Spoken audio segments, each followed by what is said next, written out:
아빠가 들려주는 알 샤이니 김지형입니다. 오늘은 의대 공부의 추억, 시계 분해하기 강의법이라는 이야기로 시작했습니다.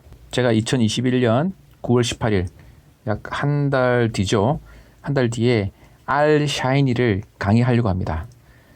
완전히 알 샤이니가 뭔지도 모르고 R이 뭔지도 모르지만 제가 만든 결과물을 보고 나도 이렇게 만들고 싶다. 그래서 강의를 듣는 분들을 위한 그런 강의예요. 그러니까 초보자들을 위한 강의죠. 근데 어떻게 하면 이 초보자들에게 좀 더 쉽게 R과 R 샤이니를 소개할 수 있을까라는 생각을 하게 됩니다.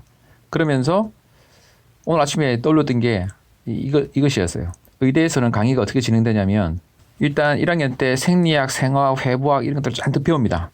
사실 그 전에 예과 때 물리, 화학, 생물, 물리화학, 유기화학 이런 것들을 배우죠. 그것들이 이제 근간이 되어가지고 다시 생리학, 생화학, 해부학을 다 이제 공부하는 바탕이 되는 거죠. 그러다가 3학년 때쯤, 본과 3학년 때, 그러니까 일반 학생이면 대학원 1학년 때쯤 돼서 블럭 강의를 해요. 그러면 이제 장기별로 배우는 거예요. 소화기 계통은 소화기 계통으로 쫙 배우고, 심장은 심장대로 다 배우고, 비뇨기 계통, 이쪽은 또 비뇨기 계통대로 쫙 배우고, 이런 식으로 계통별로 또 쫙 배워요. 그걸 다 배우고 나면 처음 이제 환자를 만날 수 있게 됩니다. 그래서 환자를 만나면 이제 실습을 하게 되는 거죠. 뭐 만나서 면담도 하고 이야기를 듣고 그래서 이제 피검사라든지 뭐 엑스레이라든지 이것들에 대해서 실제 환자 거를 가지고 보면서 공부를 하게 됩니다. 상당히 많은 동안 기초를 다지는 거예요. 그게 상당히 힘들어요. 이 보이지 않는 어떤 거를 이렇게 하려고 하니까 아주 힘듭니다. 그런데 이제 저희 공부 중에 프로블럼 오리엔티드 어쩌고저쩌고 하는 공법이 있었어요. 당시에 그게 그렇게 많이 메인은 아니었고 이 앞부분에 있는 이 기초부터 따져서 올라가는 이런 방식이 메인이었는데 프로블럼 오리엔티드 어쩌고저쩌고 하면서 이 뒷부분 생각이 안 나요. 이런 공부법을 이제 도입을 하기 시작했나 그랬는데 이게 뭐냐면 실제 어떤 환자에서 어떤 문제가 생겼어요. 그럼 그 문제가 왜 생겼나를 거꾸로 따라가면서 생리학, 회부학, 생화학 이것들을 따로 배우는 거예요. 프로블럼이 먼저고 그 다음에 그에 따른 어떤 걸 배운다는 거예요. 이게 사실은 우리가 환자를 만날 때 생각하게 되는 어떤 방식이죠.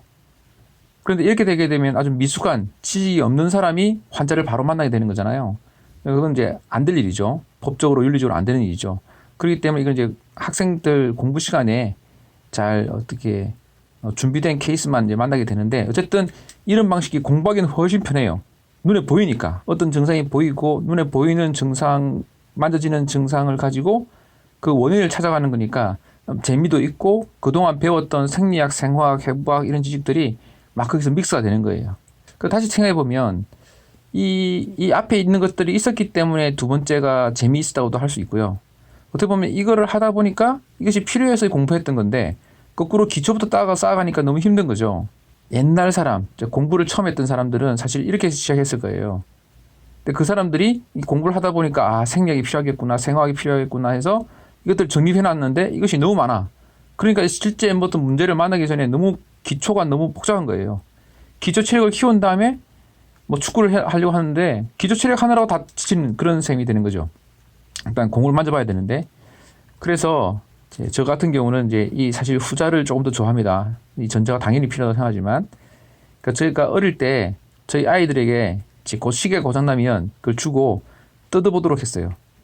그래서 이게 뜯어보다 보면 이렇게 돌리고 저렇게 돌리면 뭐 이 나사의 원리도 배우게 되고 톱니바퀴의 그 비율 이런 것도 생각하게 되고 그 시침과 분침이 어떻게 움직이는지도 알게 되고 이런 것들을 알 수가 있죠.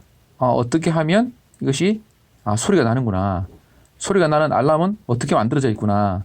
이런 것도 알 수가 있죠. 이게 또 재미가 있어요. 그 하나를 빼보면 하나 작동이 안 되는 거예요. 또 하나를 빼면 작동이 되고 넣고 빼고에 따라 작동이 되고 안 되고에 따라서 이게 달라지는 거구나. 이런 것들을 공부할 수 있죠. 그래서 제가 이 R 샤이니 공부할 때는 이 방법을 쓰려고 해요. 뭐 이름은 붙이기 나름이겠지만 시계 분해하기 강의법이라고 제가 일단 했는데 왜냐하면 그 만들어진 비교적 간단한 R 샤이니를 하나를 주고 여기서 하나씩 변형시켜가면서 이것이 어떻게 바뀌는지를 실험해 보는 거죠. 그리고 하나를 빼면 어떻게 안 되는지 무엇이 고장나는지를 봄으로써 그것의 기능을 찾아가는 거예요. 그렇게 하면 일단 뭔가 하나 완성되어 있으니까 보기도 편하고 본인이 그걸 변형해서 쓸 수도 있고요. 동시에 기억이 잘 나고 재미있을 것 같아요. 그 하나하나 위젯이 되게 많거든요. 그 많은 위젯을 다 공부하고 그 많은 구조를 다 공부하고 다음 탭 구조라든지 탭 아닌 구조라든지 뭐 많은데 그걸 다 공부한 다음에 이 강의를 하게 되면 못 따라올 것 같아요. 일단 제일 쉬운 거 하나부터 해놓고 그 다음에 그것을 변형시켜가는 방식을 하려고 해요. 뭐 if문 이거 되게 뭐 프로그래밍 하는 사람들은 되게 단순하고 너무 많이 쓰는 거라서 생각할 필요도 없겠지만 처음 쓰는 사람은 if문 하나도 되게 어렵거든요. 그래서 if문을 완성해 놓고 그거를 빼버리고 심플하게 하기도 하고 펑션이라는 것도 있어요. 펑션도 처음 하는 사람 되게 어려워요. 수학적인 개념 갖고 있는 사람은 쉬울 수도 있어요. 수학에도 펑션이 있으니까. 그게 어렵기 때문에 펑션을 만들어 놓기도 하고 빼기도 하고 이런 식으로 약간 입체적이면서 재미있게 마치 어차피 제가 이 강의 내용이 전체가 아빠가 들려주는 이잖아요. 그래서 아빠가 제가 아이들에게 해줬던 그 방식 그대로 하나씩 해보는 게 좋지 않을까 싶어요.